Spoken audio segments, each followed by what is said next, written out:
What's up guys? Welcome back sa akin channel for today's video. So ngayon na ulit tayo nag-video. So for today's video, what? Gago! Magpapalit tayo ng bulb ng ating signal light sa kadahilan yung isa ay pundi na. So napansin ko kasi ito nung ako'y bumabiyahe, nung ako'y liliko ng pakaliwa. Ayan, napakabilis ng pag-blink, no? Parang nag-hyper flash. Although yung ating bulb ay halogen naman, no? Hindi naman siya LED. So yung pala isang sign na sa side na to yung ating signal light ay pundi na. Yan, so makikita nyo hindi na nailaw, no? Pundi na pala, hindi ko napansin. Although napansin ko ito. Pero pag nilagay natin sa kanan, yan yung normal na sequence niya, no? So, ayan, nakikita nyo. Diba, nailaw. Yung kabila, hindi.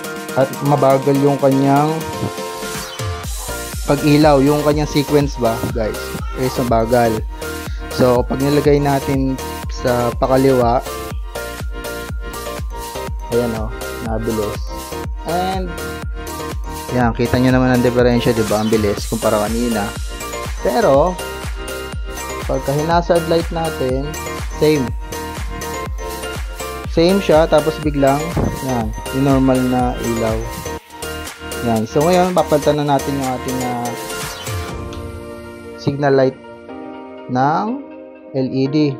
So antabay lang kayo guys kasi ang daming babaklasin dito almost lahat, no? So babaklasin ko muna. A few moments later. Okay guys, so ayan, natanggal na natin yung pairings, no? Kaliwa at kanan, at itong part lang na to sa side na to is yung kanan, dahil syempre pag magpapalit tayo na LED na bulb, so hindi na halogen, kailangan din natin palitan yung ating flasher relay, kasi yung ating flasher relay ay stuck, no? So yan, so after natin mabaklas, so papalitan na natin ang ating light bulb, signal light bulb ng LED, no? So una natin babaklasin itong sa may bandang likuran, no? Sa may rear. So ang gagamitin nating tools ay eto. Yeah. So eto guys, no? So bended siya na screwdriver, yan. So bended siya, no? Para sa part na to, no? Para dito, kasi mahirap kasi siyang baklasin alam ko madali ito maputol pagka pinilit, no? So kailangan natin ng medyo bended. So ang gagamitin pala natin, papakita ko pala sa inyo ang ating LED light.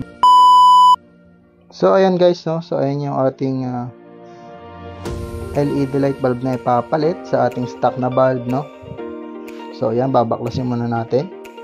Sa pagbaklas, napakadali lang guys, especially kung ang inyong tools ay bended na, no? So, yan, kitang-kita nyo naman. So, ano na to, pakaliwa lang guys. Yan, medyo matigas. Yo. So, pakaliwa lang sa pagluwag. Yan.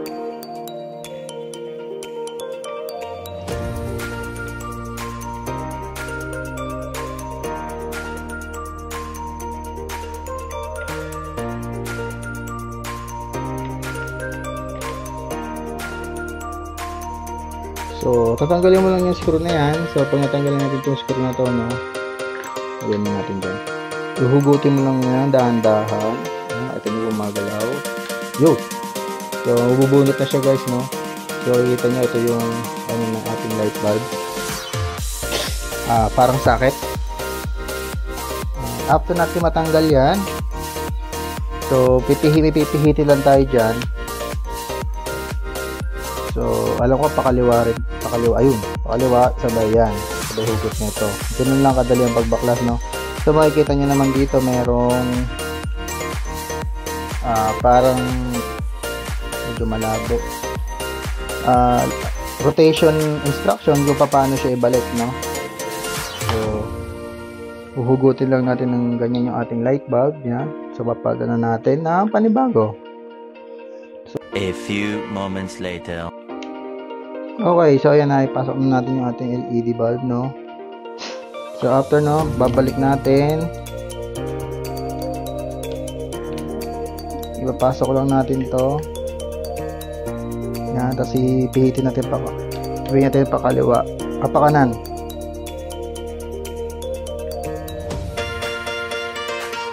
Yan. So mararamdaman nyo naman yan guys, pa kanan lang.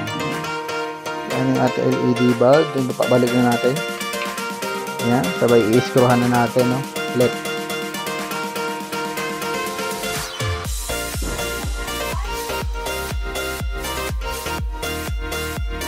Balik na natin ulit para mabilis lang.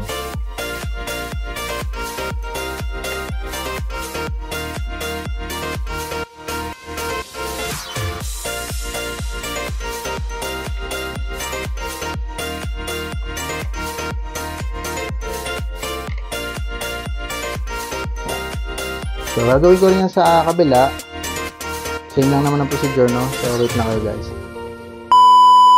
And, yun na guys. So, napalitan natin ng parehas LED bulb, yung ating signal light. So, ito yung sinasabi ko sa inyo, no? Kung bakit ko binaklas tong part na to. Sa kadahilan ng, kapag nagpalit ka nga ng LED na bulb, so, kailangan din ng, or rather, palitan yung ating flasher relay, no? Kasi, stock. Kasi pag hindi natin pinalitan, so ganito ang magiging mangyayari, no?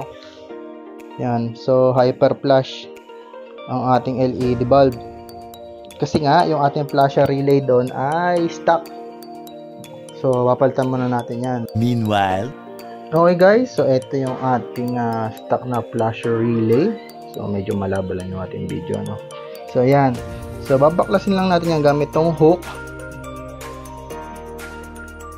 Yan, yung hook. And then, ito yung flasher relay natin. Huhugutin na lang natin yan, no?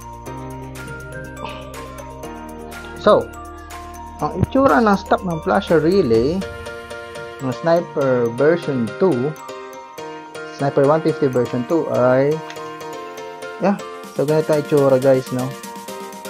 So, yan. So, ang nakalagay kasi dito is, yan. Medyo malabo lang, no? Ayan, so, ayan o, nakikita nyo, max 4 bulbs. So, naka-indicate na 4 bulb lang talaga itong ating flasher relay. So, bumili ako ng flasher relay sa Shopee. So, ito. Pero, ang pinagtataka ko guys, is, normally kasi ganito ang itsura ng mga flasher relay, no? 2 pin.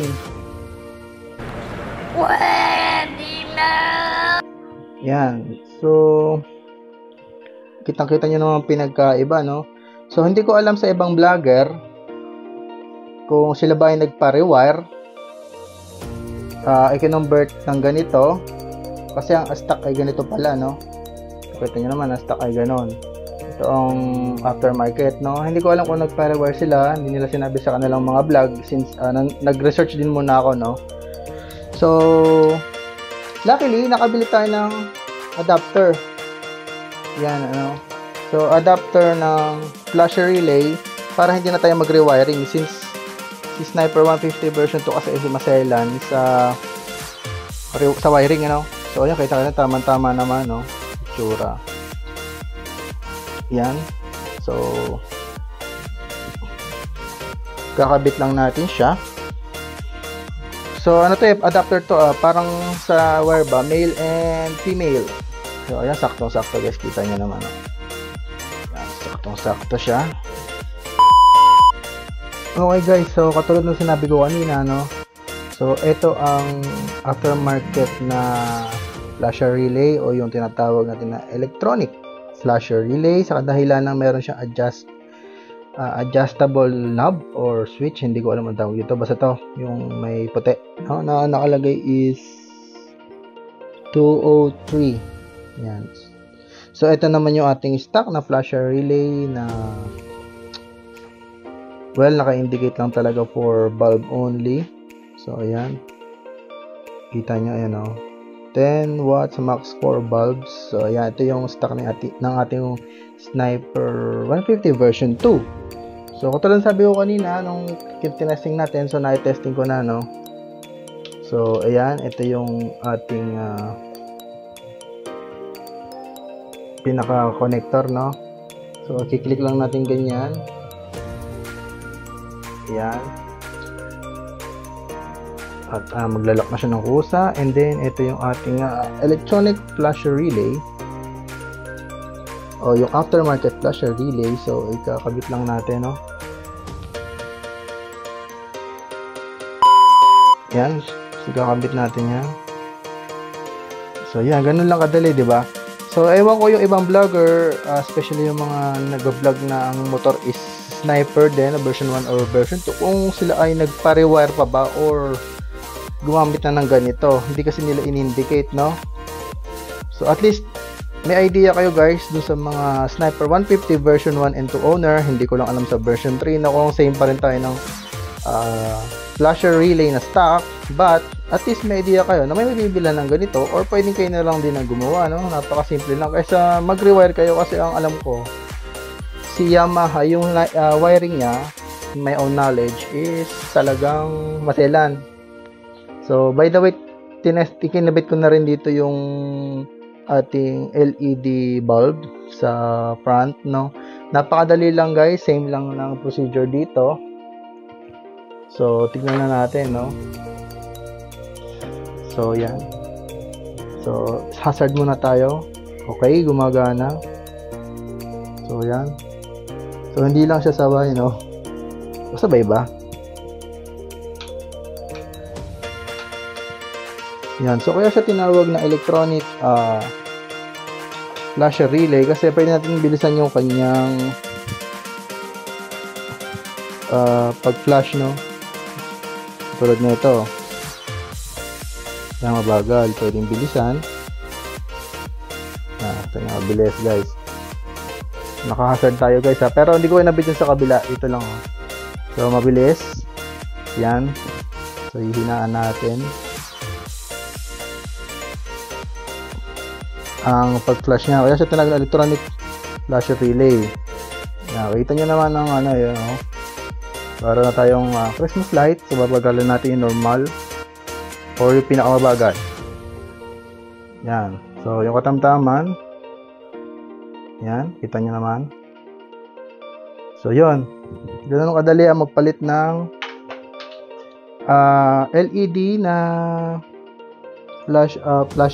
flasher bulb o LED na light bulb sa ating motor, no. So bibili lang kayo ng electronic na flasher relay, and kung ayaw nyo mag-rewire, so the best bumili na lang kayo ganito, parang male and female adapter, no, kaysa magpa-rewire pa kayo, no. So may mabibili naman. So nasa sa inyo yung guys, binibigyan ko lang kayo ng idea. So yun lang muna ang video natin for today, no. So salamat sa mga nanonood, and kung natuwa kayo sa video ko, please like, share, and subscribe to my channel, and pakiclick na rin ang notification bell para lagi kayong updated sa aking mga susunod na videos.